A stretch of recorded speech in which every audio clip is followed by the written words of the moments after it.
आनंदम प्रणाम।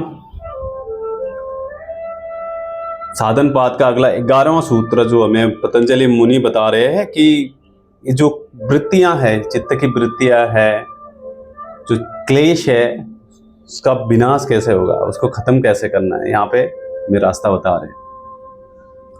उसके पहले सूत्र को पढ़ने की कोशिश करते। ध्यान हेया तत वृत्तयः। क्लेश की वृत्तियों को, इसका भावार्थ यह है कि ध्यान के द्वारा नष्ट किया जाना चाहिए। अब क्या सिर्फ ज्ञान मार्ग से होगा? बिल्कुल नहीं। इसमें दोनों किताबें बहुत अच्छे एक्सप्लेनेशन के साथ आई है हमारे पास। ये दोनों किताब बहुत बेहतरीन यहाँ पे हमें उदाहरण दिया गया है। वाचस्पति मिश्रा का या व्यास का भाष्य का दिया गया है। बिहार स्कूल ऑफ योगा में हमें बताया गया कि कुछ समय तक एक साधक को, जिसको समुद्र में डुबकी लगानी है, एकांत में रहना चाहिए, संसार से कट जाना चाहिए। फिर जब एक स्थिति ऐसा जो वैराग्य का जो स्थिति बनेगी, वातावरण मिलेगा, जब उसका बीज से पेड़ उगेगा, तो उस समय उसको भटकाने वाली चीज़ें नहीं होगी, उसको विनाश की तरफ लेके जाने वाली चीज़ें नहीं होगी, क्योंकि माहौल ऐसा है। शास्त्र के अंदर, अध्याय के अंदर है, सत्संग है, साधक संग है, तो पेड़ बड़ा होगा। जैसे बड़ा हो जाएगा तो फिर अपने आप फल आएगा। अब इसमें सिर्फ ज्ञान योग ही काम करेगा ऐसा नहीं है, ध्यान योग ही काम करेगा ऐसा नहीं है। बहुत अच्छा बेहतरीन एक कंप्लीट पैकेज दिया गया है बिहार स्कूल ऑफ योगा की बुक में। बता रहे कि स्वामी सत्यानंद जी हमें कि भक्ति योग भी बहुत जरूरी है। हम एकांत में रहे कुछ समय, सब ठीक है, वहाँ पे कुछ गलत ऐसा माहौल ही नहीं है, गलत कैसे करोगे आप? आपको कुछ बेईमानी करने का मौका मिलेगा, कुछ ऐसा संयोग बनेगा, ना कुछ नशा पता करने का मिलेगा, ना कुछ शराब शबाब का कबाब का मिलेगा, तो आप गलत कैसे करोगे? तो वहाँ पे तो ऑटोमेटिक हो जाएगा। मतलब कोई गाड़ी चला रहा है, मैं उस गाड़ी में बैठ के अपना कल्याण कर रहा हूँ, निकल रहा हूँ, गंतव्य में पहुँच रहा हूँ। लेकिन जब खुद समाज में लौटेंगे, ऐसी जगह पे रहेंगे, तो फिर से वही पुरानी वृत्तियों का प्रभाव होगा, पुराने हमारे हैबिट पैटर्न का होगा, और सिचुएशन ऐसी बन जाती है कि आदमी के हाथ से वो हो सकता है कुतर्क हो, लेकिन कर बैठता है, अनर्थ कर बैठता है। उसका स्वयं का अनर्थ करता है और समाज का भी करता है, जो उनसे हुए जुड़े हुए उनका भी करता है। ये खुद का प्रैक्टिकल एग्जाम्पल बता रहा है। तो कर्म योग भी जरूरी है। तो ध्यान की अवस्था प्राप्त करने के बाद हेय मतलब त्यागने योग्य, नष्ट करने योग्य तत्व, तत्व मतलब उनकी जो पंच क्लेशों की 5 जो हमने बताया है, वृत्तय जो सूक्ष्म प्रवृत्तियां हैं, हम देख नहीं सकते उनको, तो उनको कैसे करेंगे काम? हवा को कैसे पकड़ सकते हैं? प्यास को कैसे पकड़ सकते हैं? गुस्से को कैसे पकड़ सकते हैं? अविद्या जो जननी है, सबकी माँ है,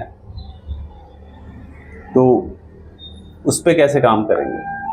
जब अस्मिता आती है, ईगो आता है, मैं मेरा मेरा, उस पर जब अस्मिता आने लगती है तो राग पैदा होता है, बड़ा मोह हो जाता है। फिर जैसे मोह होता है, द्वेष पैदा होता है। जब द्वेष पैदा हो, अभिनिवेश तो हमेशा बनाए रहता है। आप कह सकते हैं कहने के लिए कि यार मुझे डरने लगता है मरने से, लेकिन आप जब अंदर की तरफ झांकेंगे तो हर क्षण आपको डर लगता है। मेरे बाल सफ़ेद हो गए, मैं इसको काला कर रहा हूँ, चेहरे पे झुर्रियाँ आ रही हैं, मैं इसको छुपाने की कोशिश कर रहा हूँ, मसाज सेंटर जा रहा हूँ, बहुत सारी चीज़ें कर रहा हूँ। उसके अलावा जिम जा रहा हूँ, मसल बना रहा हूँ, दिखा रहा हूँ कि मैं बहुत क्या हूँ। Every moment a body getting decay, near to graveyard. Then one day the whole body will be cremated, and then what else remain? Nothing.